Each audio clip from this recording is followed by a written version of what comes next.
Poker. A few years ago, this sport took the nation by storm. So many tournaments, so many champions, so many stories. But a major tour, one that covers the entire archipelago, has not been experienced in years, leading to a shortage of heroes, a decline in fresh faces, a dormancy of the enormity of the beautiful mind game. The birth of the new Philippine Poker Tour changes all of that and will continue changing the landscape of poker in the country. 10 legs across the nation, each leg guaranteeing 1 million pesos.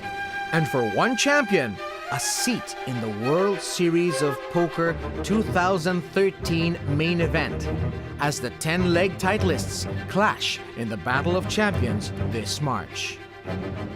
But each journey begins with a first step for 341 hopefuls who have converged at this legendary haven of poker. Each has forked over the buy-in of 5,500 pesos. Now the voyage to stardom begins.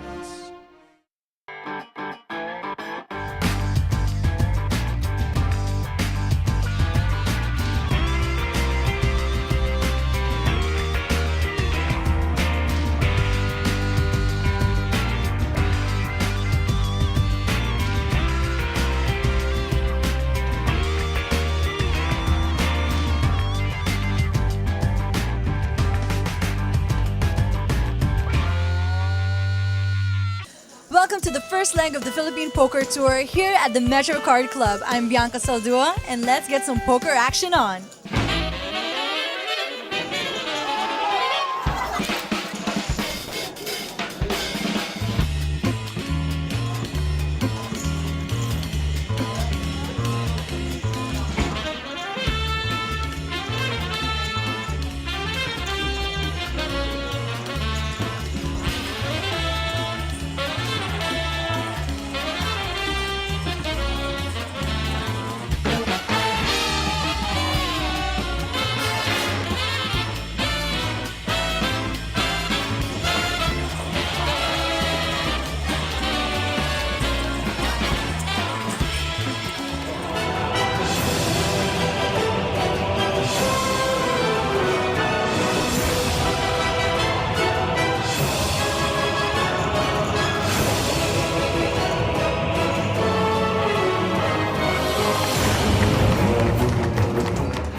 We started out with 341 hopefuls here at the first leg of the Philippine Poker Tour in the Metro Card Club. Now we're down to our final table, the last 9. Ron Regis, your thoughts on this final table? Well, yeah, you mentioned there are 9 players, but 3 of them have most of the chips. So for the other 6, it's going to be quite a scramble to get up there with the leaders.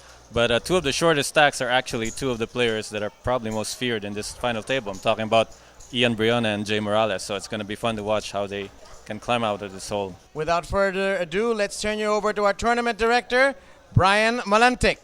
Congratulations, players. Final 9 out of 341 players. So these players have a chance to win up to 600,000 pesos. Dealer, let's shuffle up and deal. Okay, now before we get started, perhaps you're curious to learn a little bit more about our 9 players in our final table.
Blinds are at 12,000, 24,000, and Richard Tampepe with pocket nines has made a raise from a seat away from under the gun, 60,000. What's on his mind, Ron? I'm sure he wouldn't mind getting a call here. He's got a premium hand, but Jay Morales with a short stack is sitting on a premium hand as well. He might give him more than a call. They are all in.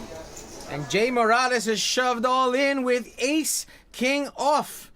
Let's learn a little bit more about our car dealer from Pasig, Jay Morales. My name is Jonathan Morales. I'm from Pasig, 38 years old. I placed fifth in the first DICC Cup. I won the 2010 APT team and individual tournament. I haven't played with the other players yet, but two of the players I've played with are aggressive. So I'm planning to play the hands and play it well. The Philippine Poker Tour has a very nice structure. 1 hour per level, big stack. So skill really plays out well. It's not just about luck or 20 minutes blind. It's a very good structure. My stack is below average. I have less than 300,000. I guess it's 12 times the big blind. I think the other players don't have it. I might push with garbage. It's been tiring. The 3 days have been grueling.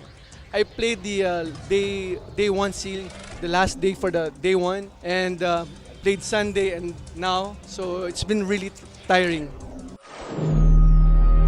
So Richard Tampepe with the middle pair is facing a big decision right now, Ron. Well, he could be way behind if Jay has an actual monster in his hand. But there's also a huge possibility because Jay has such a short stack that he could be making this move with exactly this kind of hand, which is what Richard is thinking about, that he might actually be ahead.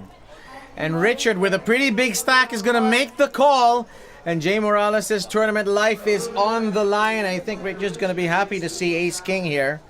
Well, definitely, he'd like to see a hand he's ahead of, even if only slightly, and he'll take this. He'll take this matchup any day. Pocket nines against the ace-king of Jay Morales. Well, I'm sure he would rather that Jay had pocket eights to be drawing almost dead, but because Jay having ace-king here is not such a bad spot for him. 7-8-6 rainbow. That's a great flop for Richard. That also gives him an open-ended straight draw. You can tell by the smile on Jay's face that that's a smile that says, I'm smiling because I don't like what I'm seeing right now. Turn card is a jack. That's no help to Jay as well. He needs an ace or a king here, or else he is out of our final table. Crowd shouting for an ace here. River is a 9. It's going to be trips for Richard. He takes the pot, and we say goodbye to Jay Morales. Well, we didn't see much of Jay, but he went with a good hand. And Richard takes down a huge pot. Congratulations of getting this far out of the 341 players who are actually trying for this. To my opponents, may the better bluffer win. To my friends, Vip, June, and my son JJ, and my daughter Leia, hi there. All right, congratulations once again. That was Jay Morales, one of our veterans here at the Philippine Poker Tour. There has been some unbelievable poker going on here at the Metro Card Club. Ron Regis, what do you think? Well, it's pretty unbelievable, but it's always fun to watch. It's nice to see the veterans and these absolute donkeys go at it. Okay, there's more action coming from the Philippine Poker Tour after this break.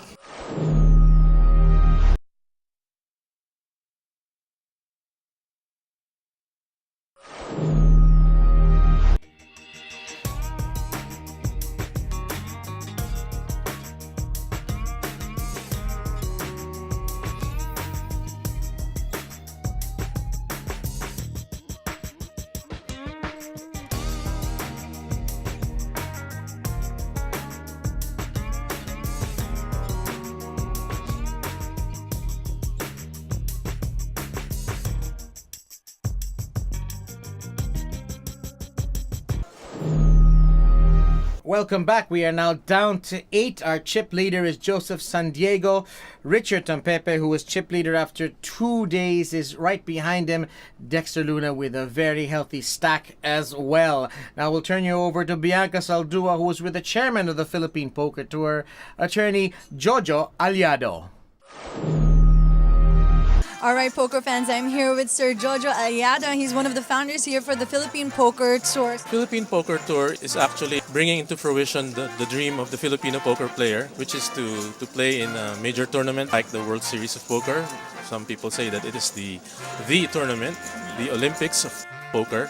The program that we are undertaking is we intend to develop players over a long period of time. It's not going to be one shot, one tournament.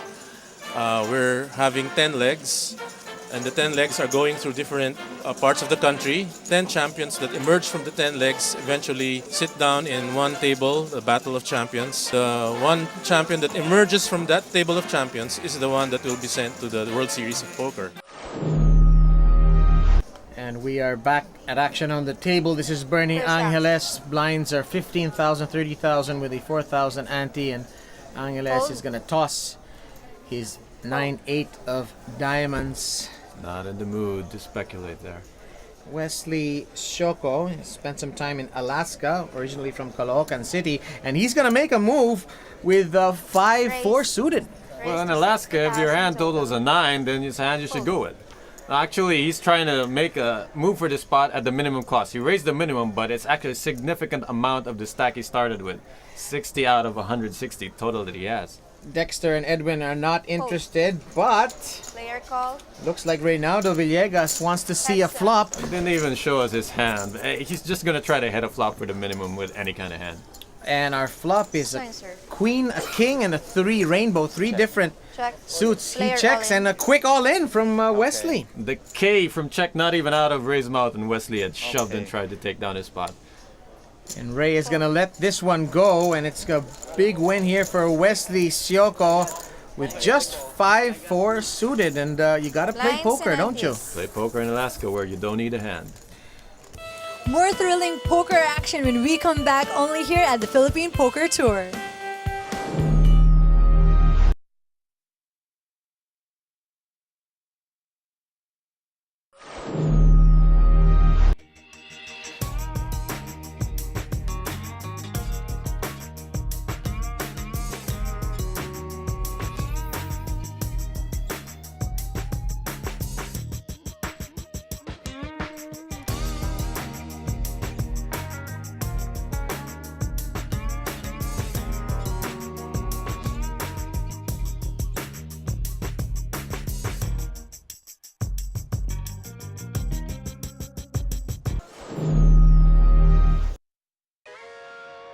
Hello, I'm Bob Guerrero, and now I'd like to teach you about one of the strongest hands you can get in No Limit Hold'em, the straight. A straight is when you have 5 cards in sequential order.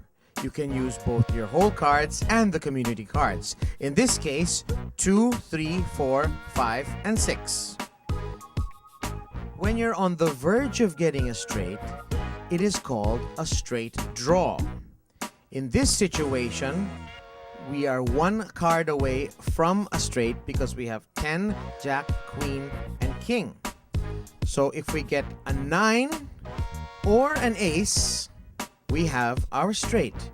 This is called an open-ended straight draw because there are 2 different kinds of cards that can give us the straight. This is also known as an up and down straight draw. Here's another straight draw. There's a 5, 6, and a 7 on the board, and I am holding a 9. If an 8 comes out on the turn, I have completed my straight. This is called an inside straight draw or a gut shot, and the chances of me getting the straight are not as good as the chances of me getting the open-ended or outside straight draw. In that situation, I had 8 outs. In this situation, only 4, because there are only 4 cards in the deck that can give me my straight, the 4 8s. Welcome back, Bob Guerrero and Ron Regis on the call. Blinds are still 15,000, 30,000, and there's Edwin Hui. His business is advertising billboards. He has late position, cutoff position, and he is raising to 65,000. Well, that's a little bit more than double the blind, and that's his business, advertising. And right now he's advertising that he has a hand, but the button's not gonna buy it, I think. Joseph has 10-9 of hearts, 65,000 for him, and he is gonna join. And Bernie Angeles, who is not gonna be showing us his hand, has 35,000. Well, he's just defending with his big blind. I don't think he has a good enough hand to want to show the entire nation. So he's going to wait till he hits the flop maybe to show us what he's got. Joseph here, he had a button and he had a hand that's very tempting to call with. So you could see him picking up chips as soon as Edwin had made that initial pre-flop raise. Bernie obviously feels he has the pot odds. The flop is 6 of spades, 7 of diamonds, and 10 of spades. There is top pair for Joseph, as well as a inside straight draw, and Edwin has flopped a draw himself. He has the other part of the inside straight draw, so, and also the ace high is still good, but more importantly, Edwin has the initiative. He's been checked to here, and now he gets a chance to show these other two players that, hey, I was strong coming in, and I'm still betting now. Edwin has bet less than 1/3 of the pot, 113,000. A bit weakish, I think, Ron. Not as strong as he'd like to show, maybe, but maybe he's just trying to probe into the spot and take it down for the minimum.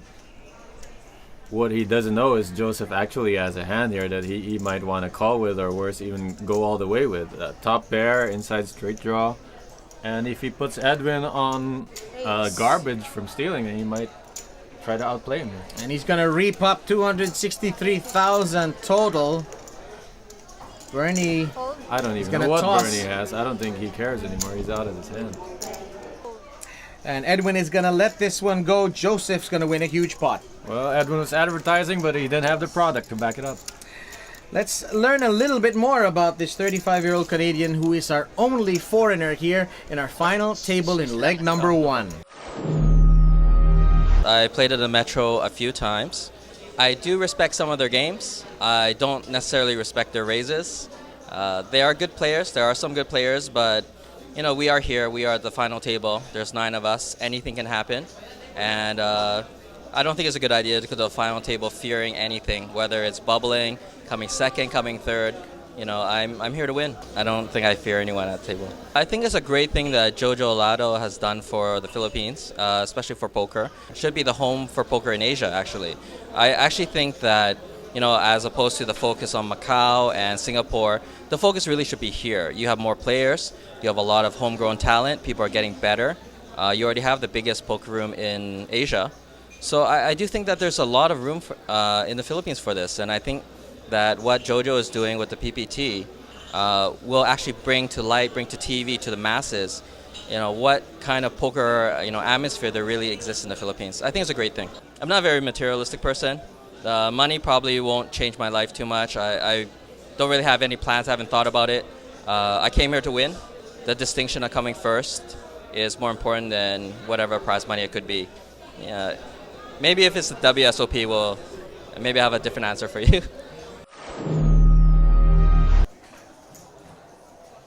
We are at our next hand, and Dexter Luna's not interested. Player all in.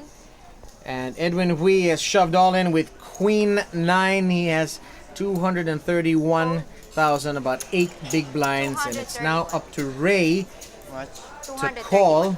Ray's got a big hand. Edwin's in trouble here. I mean, Edwin just basically shoved in because no one is... It was unraised coming into him on the button, and he has to make a play for the pot. This is the best play Edwin can make. Ray with Ace King offsuit. I don't know what he's thinking about. He's thinking if he left the light on at home, or did I leave the iron plugged? What's he thinking about here? Well, I think he's thinking of letting this one go, and he is No. exactly what he's done. He did not think about folding and actually do it. He only had to call less than half what his stack is. He could take the hit. He has a hand that pretty much outruns a lot of people in tournament poker. This is what you have to go with. We are looking for the very first winner of the first leg of the Philippine Poker Tour. Who will it be? Find out when we return.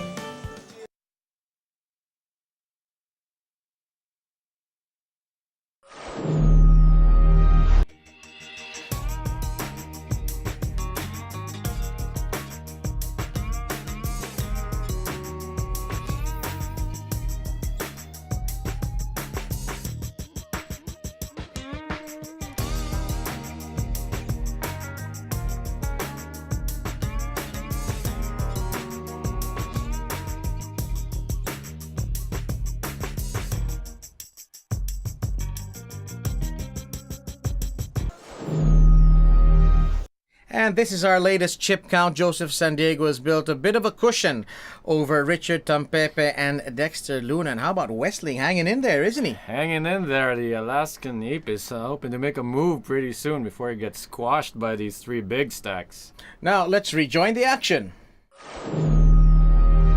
Lines are still 15,000 and 30,000.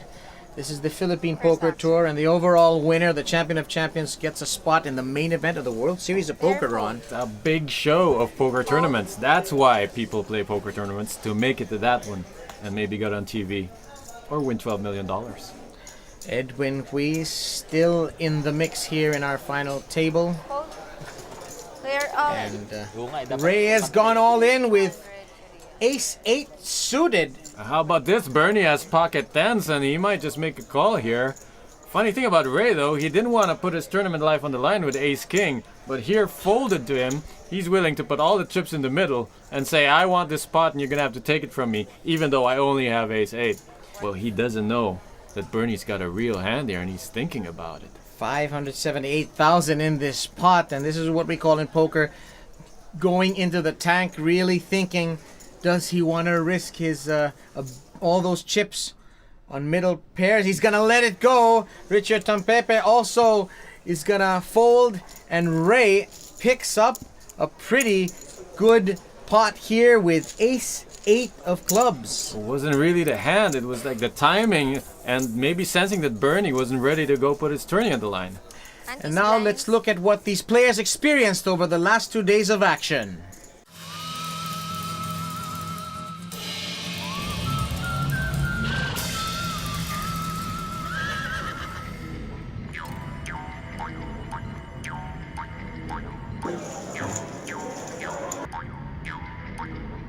Metro Card Club is the #1 card club in the country. I've been playing here for several years already. Maganda yung poker dito eh. A lot of skilled player here.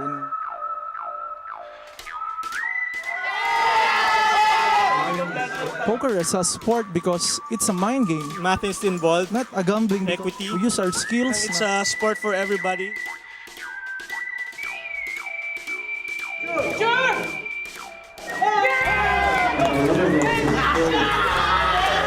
Poker is a sport because math is involved, equity is involved. I think the only part that you can't practice or train on poker is luck.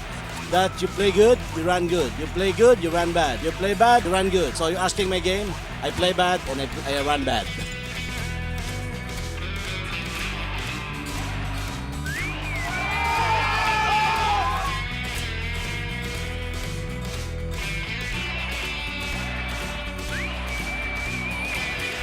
Philippine Poker Tour, napakagandang event to, especially for the Filipinos who wants to play. The champion will have a chance to play the World Series of Poker. That's why this is a very good event for the Filipino. Everybody is into poker, I guess. More action from the PPT coming up. That's really how it goes in a major tournament like this. It can really be a grind, right, Ron? Maybe grueling is the word that comes to mind. These guys have played hard poker. Come here, play 10 hours a day for the last 3 days, and now they're here at the final table, and you might notice they're getting a lot cautious. And they don't want to do anything reckless. Like Ray with A7 might be thinking of something reckless here and might go shove it in again. Ray Villegas looks like he's going to pass on this one. Bernie Angeles still very much in the mix. Look at Ray. Bobby doesn't look happy about letting that ace go, but he just has to live with it here. Now on to Wesley. Wesley's stack is so short you can barely see where they are. Oh, there. He has a few chips over there, and he just limps in. Queen 5 of diamonds.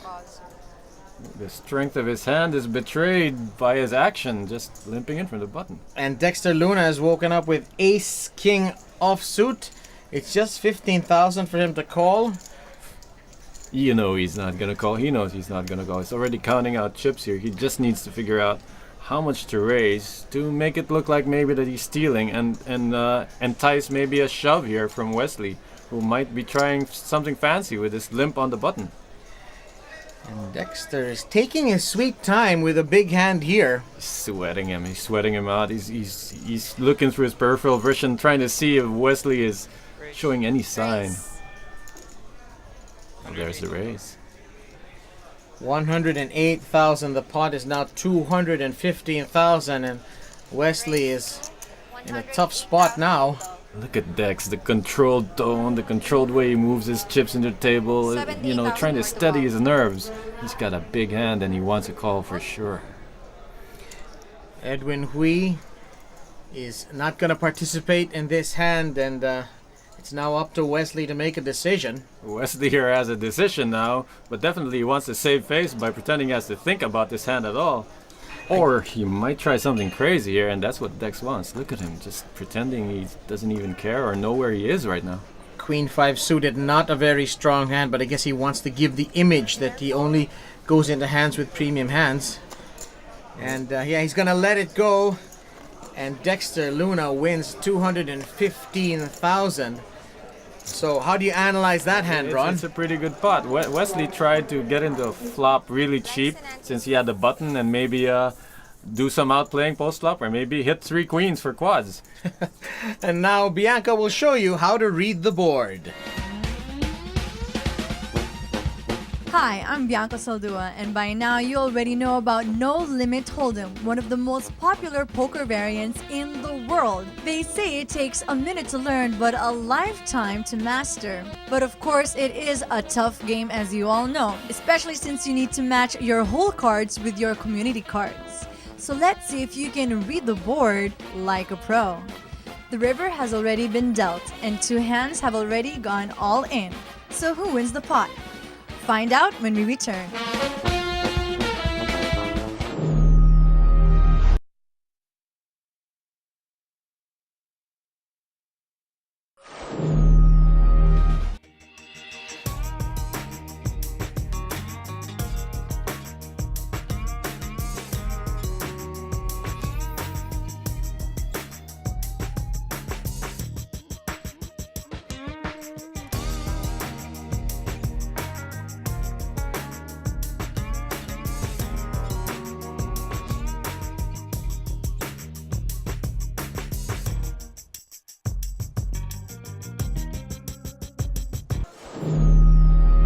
Welcome back to the Philippine Poker Tour.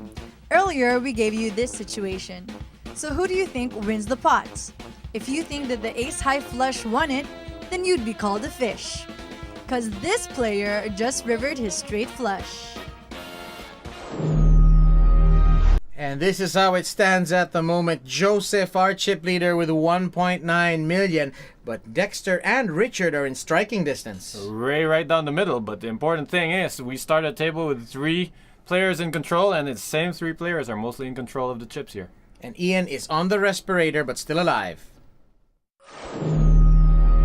And Ian Brion is not in a very good position to attack from. He's in middle position, Ron. Well, he's got to hope it's folded to him if he's going to make any kind of move, or that he actually gets a hand. Reynaldo Villegas has worked in Saudi and trying his luck now in poker. Well, he plays a lot. He plays a lot here at the Metro Card Club. And it's good to see one of these veterans get to the final table and show some of the young ones how it's done. There's no substitute for experience, and it's hard to say whether he likes his hold cards very well from his expression. Well, he's got an ace, and the other card doesn't really matter. The ace was enough to get him thinking about whether he should just stick all his chips in the middle and take the pot. Bernie has folded his hand, and Richard has made a raise. Twice the big blind with ace-10. And how about this? Edwin Hui has the same hand, another ace-10. Well, it's something to think about. He's got a moderately big ace, bigger than a usual ace, but he has to call a previous raiser. So he's waiting for the action to get to him, see what Wesley does and Ian before he gets to really decide if he wants to play his ace-10 to a raise from the chip leader, one of the chip leaders. So Wesley is out. And Edwin Hui is thinking about this. Ace-10 is one of those hands, you know, you don't want to call with it. You don't want to play it passively. You want to be the one raising with it. He's going to let this one go. Yeah, I don't mind that fold at all. It's not a really good spot to get in there. You want to get in there first and not be following someone with enough chips to bust you out with an ace that isn't really that strong. And Joseph is going to call with what we call the rookie hand, King Jack. Well, first of all, he's defending his big blind, so maybe, he'd try to hit the flop. It's not really something you want to get into a fight with against a big stack. And our flop is 10 of spades, 8 of hearts, 2 of spades. Richard has top pair, top kicker. And Joseph has absolutely nothing. So if he wanted to see a flop and see if he hit it, well, he's seen the flop and he's missed it. He's checked and Richard has bet. A weakish bet, less than 1/3 of the pot. It's up to Joseph here. What do you think he's going to do? Well, if he hasn't folded yet, if he has to think about this, then maybe he's thinking of making a play. Now, he can make it now by check-raising something big and hope that Richard has air. Or he can just flat call this and wait for the turn and hope something scary comes out on the turn and he can make a play then. Because if he's not thinking of making a play, he should just fold this right now. He's got nothing. He's got king high and not even much of a draw. Nothing connects to his cards that well. He doesn't have any kind of draw, so...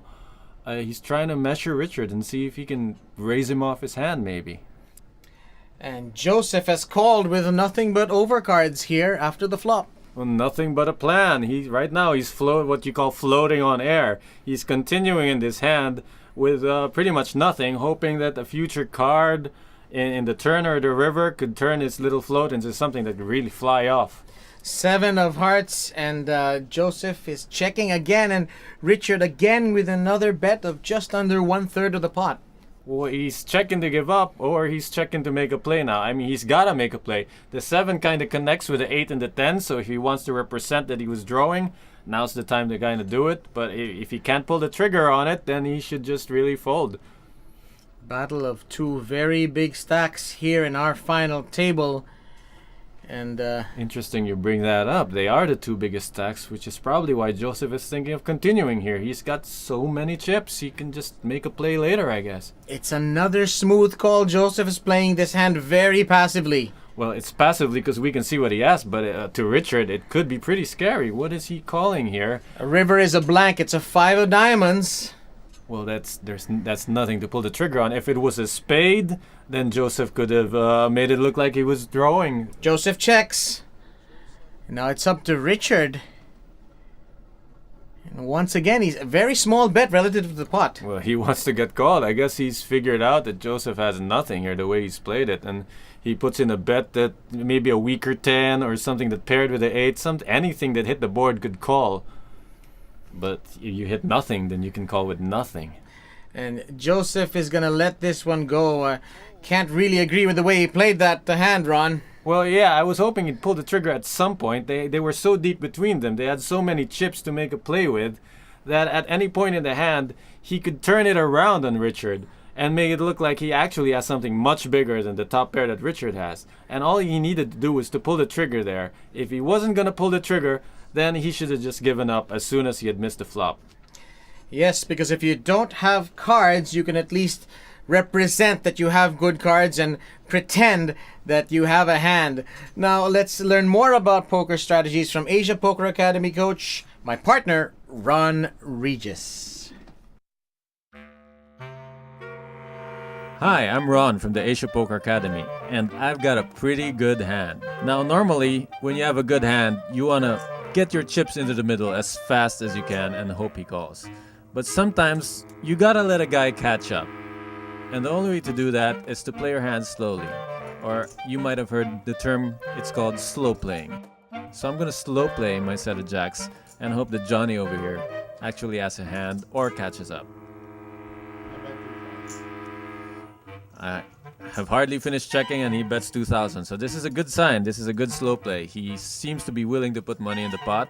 So I'm just going to let him do the betting from here on in. I'm going to call the 2,000. We're going to see a turn card. And what I'm hoping for is that the card doesn't help me too much, but rather helps him a little bit so that he can catch up with a hand that's still going to lose to my set of jacks. 5,000. It looks like he wants me to believe that this card helped him. I actually don't care. I want this card to help him so that he'll keep putting money in the pot on the next street. I'm going to call this 5,000. knowing that I'm still pretty much ahead of almost any hand he could have, except maybe a set of kings. And we're gonna see a river. River gives me a full house, which I think is pretty much the best hand. Enough of the time for me to try to get him to put more money in the pot. Hopefully he has something he would like to bet with. 15,000. Now he's put in 15,000, and I can just call or I can go all in. Because the slow play is up, the river, there's no more betting left, so this is my chance to put all the chips in. I raise, all in. So I raise and Johnny calls, hardly thinking about it, so we're gonna see a showdown. Those chips in there. And I show him a full house, and he shows me... What is that? A pair of kings. So as you can see, if I had bet on the flop, Johnny would have almost surely have folded his king 7 because he had nothing on the flop. So by slow playing and letting him catch a hand on the turn, then I actually was able to extract, in this case, his entire stack. So sometimes you might think about slow playing when you have a hand that's so strong that your only option is to let all the other players catch up. Hold your breath for more poker action only here at the Philippine Poker Tour.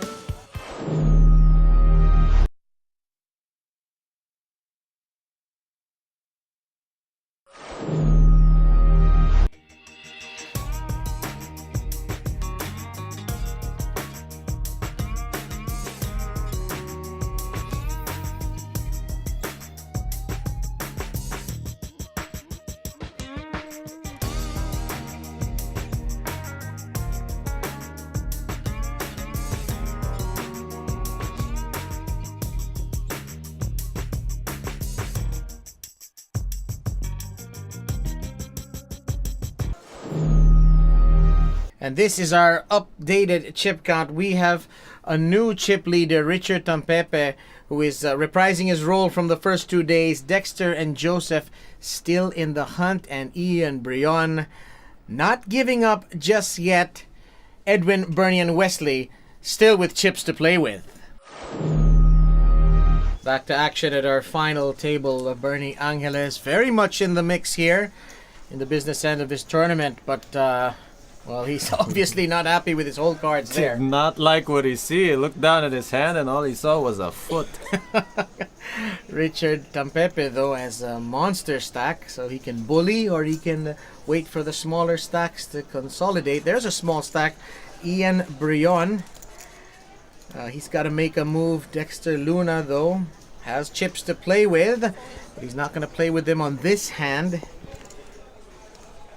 Well, neither of the other two short stacks opted to make a move there when they had a chance. They must have had really awful hands or just thought it was bad timing. So now Edwin, he's got everything going for him. It's folded to him.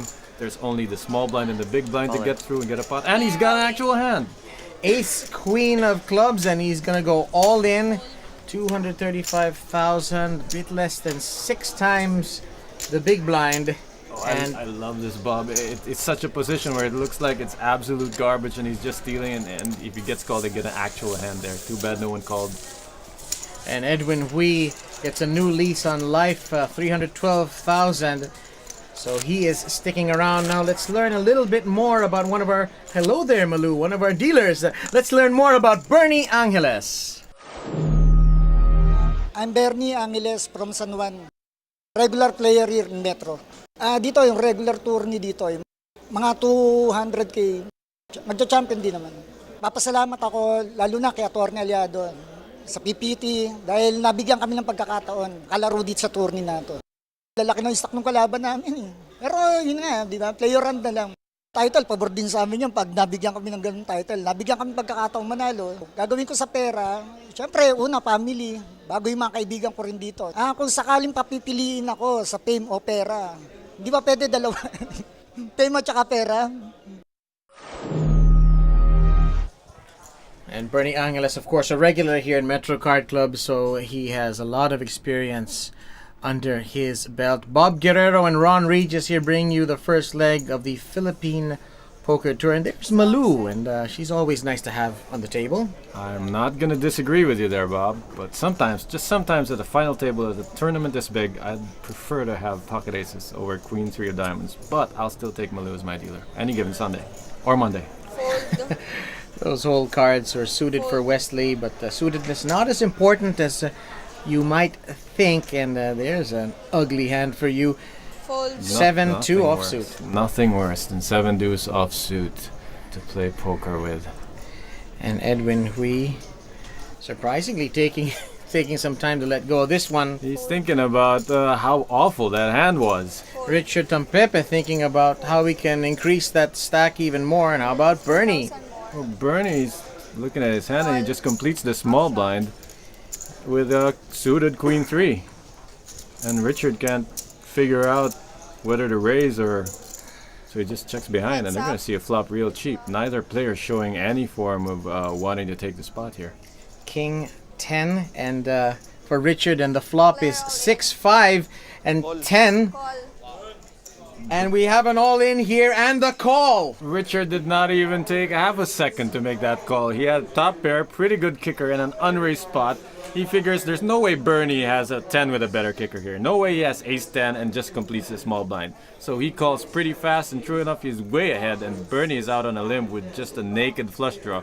Any queen will give him a better hand, but right now he's drawing pretty slim. Will the top pair, top kicker come true for Richard? Malou is ready to show that turn card. She wraps the table. The turn card is a blank. It's a 2 of spades. It's not the black card Bernie's looking for, but it does improve his hand a bit. Now he has a gut shot to the 4, so any 4 is good for him as well. The crowd can shout for a 4 or a club to keep Bernie in this tourney. The river card is red. It's a 9 of diamonds. No help to Bernie. We lose Bernie, and Richard picks up another big pot, 734,000. Wow, that hand was like a landmine. I mean, you're just walking along, minding your own business, and then boom, both players are all in, and one of them's gone, and Richard, the eliminator, is personally taking out the first two players we've lost here at the final table, and the Richard gets richer. Meanwhile, Bernie Angeles also making good money this weekend. For 8th place, he takes home 48,000 pesos. However, Richard Tampepe with a big stack, he'll be gunning for that first prize. Let's turn you now over to Bianca Saldua, who is with our 8th place finisher, Bernie Angeles.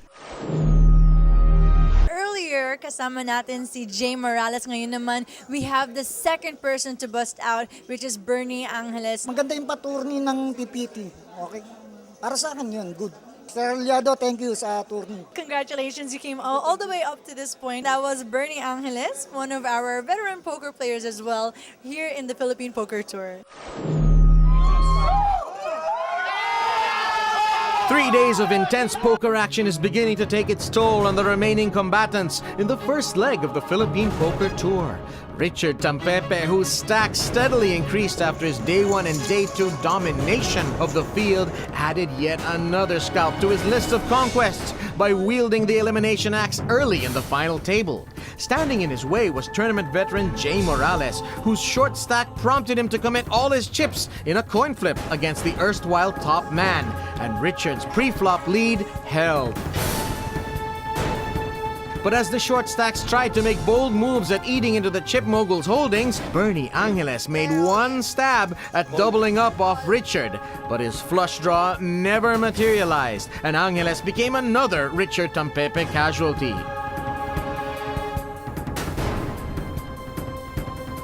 Now with only 7 players left, who will go all the way to snare the 612,000 peso top prize and claim the first seat in the Tournament of Champions, where a spot in the WSOP main event awaits? Find out next time as we move closer to crowning our inaugural winner. For Ron Regis, the lovely Bianca Saldua, and all the people behind the Philippine Poker Tour, this is Bob Guerrero. Catch us next week for more riveting poker action. It is good night from the Metro Card Club, and you have been watching the Philippine Poker Tour.